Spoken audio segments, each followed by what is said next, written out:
Bon les gars, nouvelle vidéo aujourd'hui, nouvelle session de backtest. Aujourd'hui on va changer les plans. Je devais faire mon backtest officiel comme d'habitude, ma stratégie sur mes actifs, donc euro dollar, GBP dollar, S&P 500 Nasdaq. Et là j'ai eu un petit souci dans mon trading live aujourd'hui. En gros, USD4 c'est une paire que j'avais avant dans mon watchlist et que j'utilisais pour mes challenges et tout.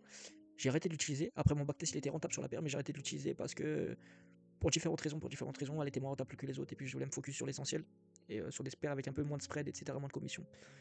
Et là aujourd'hui, bah forcément, j'étais sur mon 100K FTM Funded qui était déjà un peu en drawdown.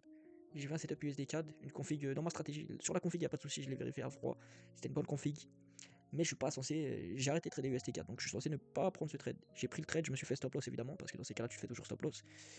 Donc du coup, évidemment, j'ai tort d'avoir pris ce trade là. Et en fait, j'avais juste envie de. Par frustration, j'ai envie de backtester USD CAD pour voir si je suis rentable sur USD CAD ou pas.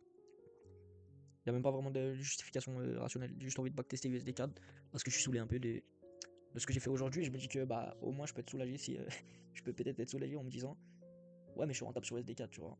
Donc j'aurais pu TP et c'est pas une si grosse erreur que ça, même si dans tous les cas c'est une erreur. Bref. Je vais lancer. Là j'ai déjà lancé, j'ai déjà record une vidéo là que je vais pas poster, c'était sur janvier 2021. J'ai pris janvier 2021 parce que c'est à peu près les eaux et les périodes de temps que je suis en train de backtester sur ma stratégie habituelle. Donc c'est pour ça que j'ai choisi ça. J'ai fait que 200$ parce que j'ai fait un BE positif. Donc tout le mois entier il y avait qu'un BE positif. Donc du coup j'ai décidé de ne pas poster la vidéo USD 4 janvier 2021. Et là on va record sur février 2021. Si encore une fois il n'y a pas de. S'il n'y a pas de setup ou si je fais un BE dans le mois, vous verrez pas cette vidéo. Si je fais au moins moins 1% ou plus 1%, bah je posterai la vidéo tout simplement. Voilà pour le topo. Mais ouais, ça fait chier ce genre de journée parce que le setup est beau, mais j'arrive pas à m'enlever dans le crâne que bah si je respecte la règle et que je prends pas le trade dessus, dans le sens où peut-être là la semaine dernière il y avait un TP USD4 à prendre, je l'ai pas pris, tu vois, parce que bah je tradais pas USD4. Donc commencer à prendre un trade comme ça USD4 du milieu de nulle part. D'ailleurs il y avait des TP là dans les dernières semaines, des TP USD4 que j'ai vu se passer sous mes yeux et que j'ai pas pris. J'avais vu le setup et tout ça, je l'ai pas pris parce que normalement je suis pas censé prendre. Et là je prends, je me mange un stop loss parce qu'évidemment bah je suis pas censé prendre. Bref. Bref, vidéo un peu frustration, vous l'avez compris aujourd'hui. Ça va pas nous empêcher d'essayer de prendre des petits setups. Notamment un setup qu'il y avait ici et que j'ai raté. Mais qu'on va pouvoir rattraper ici. Je vous montre, je vous explique qu'est-ce qui s'est passé ici. On a une. Ah, la structure n'a l'air pas si bullish ici.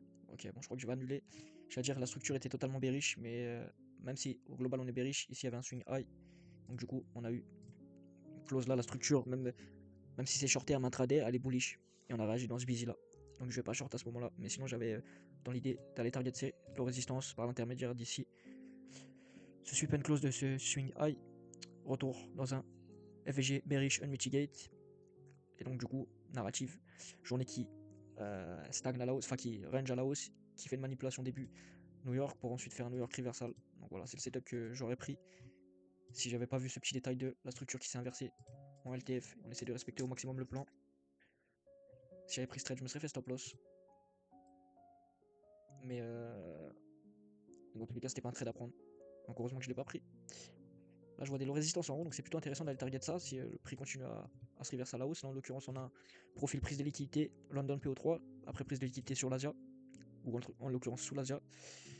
Lancement d'une grosse journée bullish, on laisse des busy, on laisse un beau breaker. Confession asiatique. Donc on peut avoir potentiellement une narrative New York retracement, puis MSS et continuation. Je vais voir s'il y avait MSS ici. Ouais, il y avait MSS, j'aurais dû rentrer ici. J'espère que j'ai pas raté. Forcément, je vais être moins précis parce que je suis tilté par rapport au stop parce que j'ai pris en live. Mais bon, ça c'est clairement mon problème. Mais du coup, je vais être moins précis sur mon backtest. Mais bref, au niveau achat direction, vous voyez qu'on on a réinversé la tendance bullish, on l'avait déjà dit la veille. Donc on a réinversé la tendance bullish. Au niveau IRL to IRL, on est revenu là dans ce petit FVG. Donc la prochaine target, c'est l'external range liquidity ici. Donc IRL to IRL, c'est validé. HR, prise de liquidité derrière sur l'Asia. Low résistant, elles sont loin, mais j'ai quand même des low résistances en haut. Ah, les potentiellement target. C'est vrai qu'on a tradé, j'en ai pas, mais celles-là vont me suffire parce qu'elles sont quand même assez belles. Il y a une belle trendline. Elles sont même assez obvious parce que même ici, vous voyez, pas pris la liquidité, avant de chuter. Il y a juste là, à la limite, petite prise de liquidité. Mais c'est une parmi tant de fois où c'est parti sans prendre la liquidité. Et donc, du coup, le petit. Donc, HR to c'est bon. H1 petit arrêt, c'est ce petit FVG là. J'ai enlevé ma musique, c'est trop fort. Tac, la musique était trop forte dans mon crâne. Donc, HR, non, petit arrêt, c'est le FVG ici. M5 MSS avec displacement. Enfin, non, la narrative du coup. London PO3, New York, retracement pour potentielle continuation. Donc là, ce que je veux, c'est spot ce début de continuation que j'ai l'air d'avoir vu sur le M5 parce que j'ai ce M5 MSS laser avec displacement parce que j'ai mon petit FVG. Et donc, du coup, je voulais rentrer dans ce FVG. Malheureusement, il a déjà été testé. Bon, bah, au moins, ça mérite d'être clair. On n'a pas raté de setup. Et on s'est fait stop loss. Donc, tant pis. Je vais voir s'il y a un nouveau MSS. Il y a un nouveau MSS. Donc, on va re-rentrer. On va re-rentrer après ce stop loss. Avec le stop loss maintenant derrière les nouveaux plus bas. Les TP en haut. Je refais un tour sur la H1 pour juste voir jusqu'où c'est allé.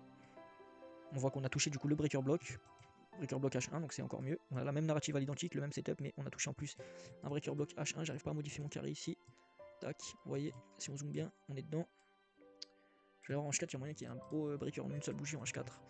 Pas du tout, pas du tout. Mais c'est pas grave. Alors H1, on voit ce qui s'est passé. Tac, toutes ces bougies blanches, c'est le breaker, on a touché à peine. Ça semble réagir fort. On a M5 MSS, il y a pas mal de displacement, mais c'est dommage qu'on n'ait pas un plus gros FVG. On peut pas tout avoir. Le stop loss, je l'ai bien placé. Le TP, il est censé être à 3 et pas de 3.13. Voilà, parfait. Parfait, parfait. Je vais le mettre correctement. Et donc, du coup, tout le reste, c'est bon. Tout le reste, c'est bon. C'est le même setup. Juste que je me suis fait stop loss la gueule. Ça nous a créé un bel OB qui prend la liquidité ici. Et donc, du coup, on va se retenter une deuxième fois ce setup. Peut-être pour se rattraper. En tout cas, là, ce qui est bien, c'est qu'on se fait déclencher laser dans le FVG. Et puis, du coup, directement, on a un BOS dans le sens. Donc, on peut se mettre à BE. Et là, bah, on est risque free. Là, on va se méfier parce que ça a pris la target external range liquidity actuelle. Donc là, ça sert pas sous sa casse. Hein. C'est soit ça continue à pump. Connaissant un USD4, quand il part comme ça, normalement, il s'arrête pas. Il devrait pas s'arrêter tout de suite, mais bon. Ok, il s'arrête pas tout de suite. Juste un peu après. Ok. Ah, dommage là, putain. Non, vas-y, frère. Ok, bon. On a failli se faire choquer. On a failli se faire choquer. Donc, journée intéressante. On se mange un stop loss. Et puis après, on se mange un TP3R, donc c'est très bien. Et là, qu'est-ce qui se passe? Tac, tac. Vous voyez que la structure se passe très bien, globalement. On reteste cet order block au millimètre. On pump, après on a un nouvel order block, celui-ci là, on le reteste directement, on pump, après on a cet order block là, on reteste directement ici, on pump, après on a cet order block magnifique, dès qu'on revient dedans, on va chercher le TP. Donc simple, hein.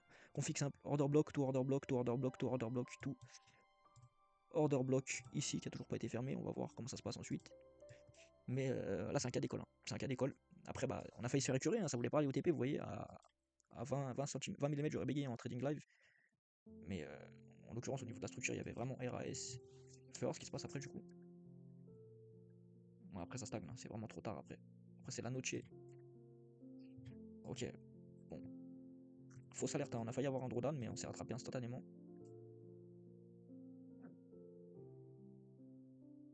Ok, donc là, on a un sweep and close. On n'a pas de beau breaker. Ouais, c'est dégueulasse. J'aurais pu essayer de rentrer ici, mais vous voyez, c'est un breaker en deux temps. Enfin, le breaker était déjà là, vous voyez, mais il n'y avait pas de momentum. Donc j'ai attendu le réveil du momentum, mais il se fait tard en fait. Il se fait tard. C'est bizarre là, maintenant j'ai plein de mèches en haut. Surtout que ma config H1 est loin d'être magnifique. Ma config H1 est loin d'être magnifique. J'aurais même plutôt tendance à tenter un long d'ailleurs. J'aurais même plutôt tendance à tenter un long. J'ai cet order block, c'est down order block. Bon, ce qui est dommage, c'est que j'aurais bien aimé avoir cette mèche là. Cette mèche là, elle m'aurait mis vraiment bien, vous voyez. Pour dire que ça a pris le prévious des Lilo et ça a lancé à la hausse. Mais en vrai, j'ai pas forcément besoin de ça parce que, vous voyez là, mon point de structure, il reste quand même ici.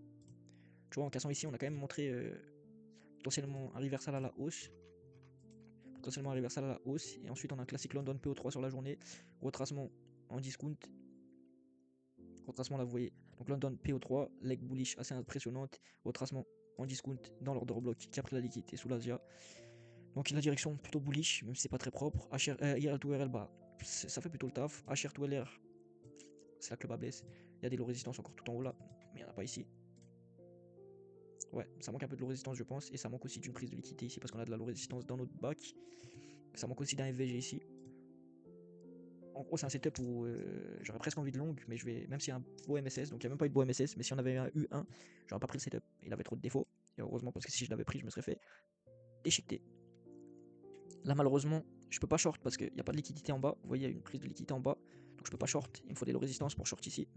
Donc c'est mort. Et long, cette mèche là, elle me fait chier. Là, si la bougie elle avait clôturé ici, là, celle-là. Si cette bougie avait clôturé plus haut là et qu'elle avait cassé la structure à la hausse, retracement dans un busy, j'aurais pu essayer de vendre. Là, en l'occurrence, c'est pas du tout ça. C'est une prise de liquidité. Donc on a prise de liquidité en bas de l'Asia, prise de liquidité en haut de l'Asia. Dommage, parce que là ça a bien fait le taf, hein. Il y a eu London PO3 Classic Day, d'habitude j'achète dans ce genre de FVG. Là il me fallait un peu plus, je voulais un MSS bullish, j'ai pas eu d'MSS bullish, donc je me fais enculer tout simplement. Euh, J'allais dire là c'est un peu la même chose, mais non parce que là vous voyez London PO3 avec le MSS, donc la structure elle est bullish, j'ai IRL to IRL à peu près, sauf qu'il n'y a pas d'FVG en fait, le gros défaut ici c'est qu'il n'y a pas d'FVG, mais sinon j'ai London PO3 Classic Day, la structure qui se réverse à la hausse, retracement en discount, euh, retracement en discount potentiellement pour faire London PO3, New York retracement pour continuation, donc acheter dans ces eaux là, je peux pas acheter parce que j'ai pas de PDRH1, vous voyez j'aurais bien aimé avoir un PDRH1, là s'il y avait juste un FVG là dans la zone où je me situe, donc cette putain de mèche là si elle avait pas été là, elle était un peu plus courte, tac tac, j'aurais essayé d'acheter ici, là je vais pas essayer d'acheter ici, je vais regarder juste s'il y a le beau MSS, ouais c'est même pas un beau MSS du tout, hein. C'est même pas un beau MSS du tout, en l'occurrence il n'y a même pas encore MSS, ouais ok, heureusement que j'ai pas essayé de longue du coup, le défaut que j'ai spot était à peu près accurate, et après il n'y a rien de la journée, tant mieux. Tant mieux, c'est le genre de journée un peu bourbier. Là, je suis pas du tout fan de Price Action, donc je passe. Là aussi. Là aussi.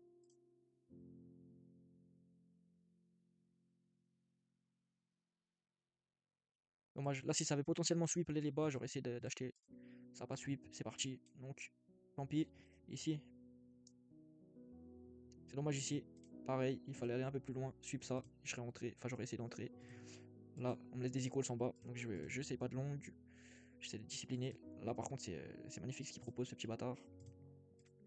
Et j'ai ma peur qu'il soit peut-être trop tard pour entrer. Ouais, ok, le setup il était là. Le setup il était là. Malheureusement, bah, il s'est un peu décanté avant la session. Je vais vous montrer pourquoi. Là, j'ai quoi? Bon, j'ai un Glooby Boulga bizarre, mais là, on semble être repassé bearish. On a pété la structure à la baisse. Sur ma leg d'intraday, j'ai un London PO3.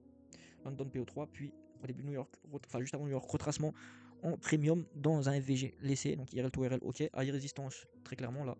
Toute la liquidité est prise avant de descendre la veille. Et ici, toute la liquidité est prise au-dessus de l'Asia. Sur la matinée, avant de faire une grosse chute, beaucoup de momentum à la baisse. Et ensuite, qu'est-ce qu'on a d'autre?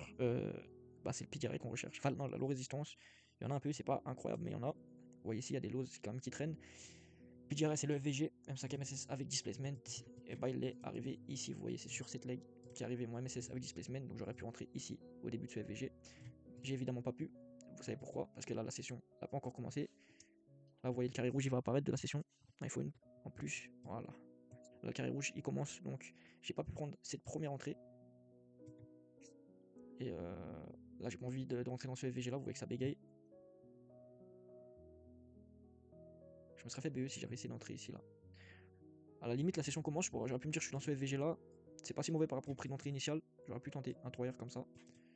J'aurais pu tenter un 3R comme ça. Me dire que les steps c'était déjà fait, donc je rentre un peu suboptimal, mais je rentre dans le trade.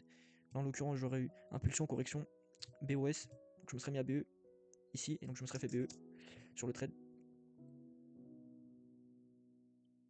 Là, même si ça rebalance, ça reprend la liquidité au-dessus de Sunga et ça refait un 5 MSS avec displacement, j'essaye pas de short. Je vais pas essayer de short parce que vous voyez qu'en fait tout a été resweep. Tout a été resweep, donc les cartons ont été rebattus. Et donc du coup, j'ai plus du tout envie de short.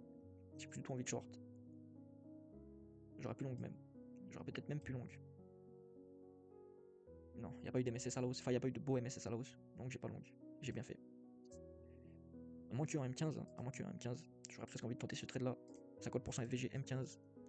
Tac, tac, 3R. Ouais, allez. 2R vu qu'on est sur un stop loss M15 plus gros. Previous Daily High, c'est déjà ambitieux. Mais vous voyez qu'on a un beau breaker. On a du momentum. Et si je regarde du coup le H1, pareil. C'est très beau. Le H4. Très beau sweep. Vous savez quoi, à la base, je voulais pas le prendre, mais je pense que je vais le prendre ce trade. Je pense que je vais le tenter celui-là. Pour 2R. Vous voyez ici, il y a de liquidité. Ça, c'est une liquidité H1. Il y a un swing low là en H1. Mais par contre, on revient pour la première fois dans ce FVG H4. C'est de liquidité H1 dans le FVG H4. M15.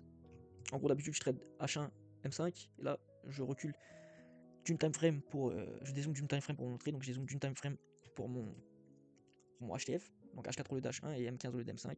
Et là, je vois que la structure est toujours bullish en H4. J'ai de la low résistance. Écoutez, je vais tenter ce trade. Peut-être que je m'invente une vie, je réinvente la roue, je sais pas. En l'occurrence, le target me plaît, tout me plaît. Il est encore 9h19, donc on est encore en session. Je me fais déclencher et il y a BOS dans mon sens. Donc on va se mettre à BE et c'est tout bénef. Ok, ça bégaye un peu. Ah, dommage. Dommage. Dommage. Je me doutais ici que ça pouvait se retourner après les hautes sessions. Mais bon, mon target était pas si ambitieux que ça. Et puis là, j'ai même pas eu de beau breaker. J'ai préféré laisser couler jusqu'à BE. Dans l'espoir que ça se retourne dans mon sens. C'était pas un mauvais trade. C'est pas un mauvais trade, on a pris des libertés, mais de manière safe. Hmm.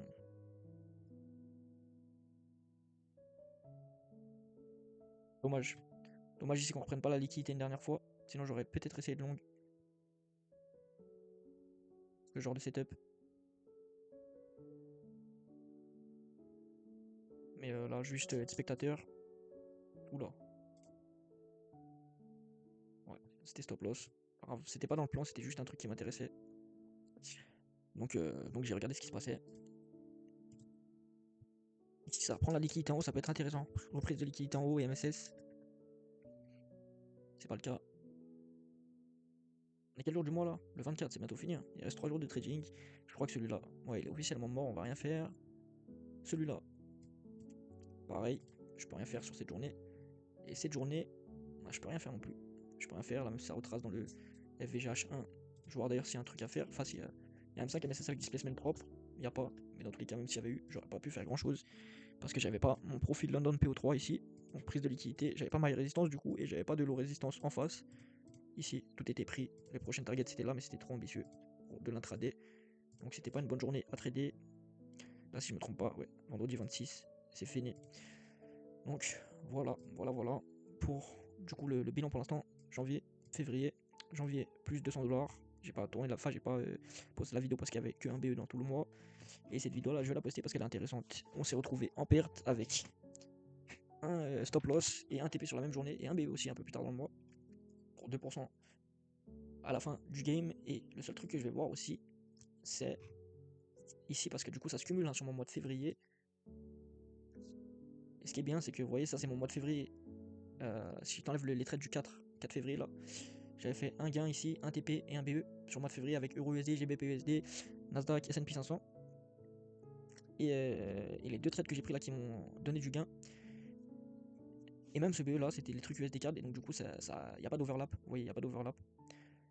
Et donc du coup, c'est du profit qui, si j'avais tradé USD 4 sur ce mois là, ça aurait été en ajout, tu vois. Alors que si par exemple là, j'avais pris mon TP USD 4 un même jour qu'un TP GBPUSD, ça se peut que bah, dans les faits, j'aurais pu prendre qu'un seul trade sur les deux en live. Ah, c'est pas le cas, ça s'overlap pas, donc je suis content. Je suis content. Et je pense que demain je vais juste dans le doute refaire mars-avril aussi sur USD4 à la place de faire ma vidéo mai 2021. Et une fois que j'aurai fait ça, je verrai ce que je fais. Je verrai ce que je fais, soit je fais mai 2021 sur mes 4 paires de base, soit je fais autre chose, on verra bien. Donc voilà, on se retrouve dans tous les cas demain pour une autre vidéo, peu importe laquelle c'est. Et voilà, d'ici là entraînez-vous bien, backtestez bien, soyez pas trop addict et respectez vos règles, pas comme moi parce qu'aujourd'hui je me suis mangé un stop loss et j'ai un peu le démon. J'ai un peu le démon.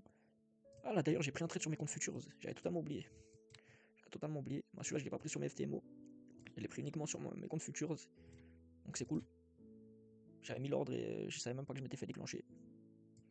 Et là vous voyez, j'ai une prise de liquidité super close dans le range, dans un FVG. Et j'ai ma low résistance qui est très très propre ici.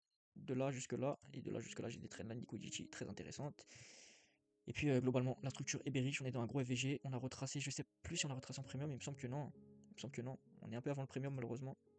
Non, on a bien retracé en premium. On a bien retracé en premium. Donc c'est un truc en plus. Là pour le coup par contre j'ai jamais tradé AUD USD. J'ai jamais tradé AUD USD, c'est la raison pour laquelle j'ai pas pris sur euh, mes comptes CFD. Parce que je veux pas niquer mes comptes, surtout mon fonds d'aide FTMO 100K. Mais j'ai pris sur mes petits PA là. Mes petits PA sur Top Step qui sont pas en bonne forme du tout. Avec les comptes sont pas en bonne forme, hein. Moins 600. Donc on verra bien comment ça se passe. Mais voilà, je fais des petits tests sur ces comptes là et peut-être pas, peut-être pourquoi pas backtester AUD USD dans un futur proche sur la chaîne. Donc voilà, j'arrête de raconter ma vie. Et on se retrouve demain. On fera aussi l'update sur ce trade là. Voir si je me suis fait TP ou stop loss. Et puis pour une série de backtest comme d'hab.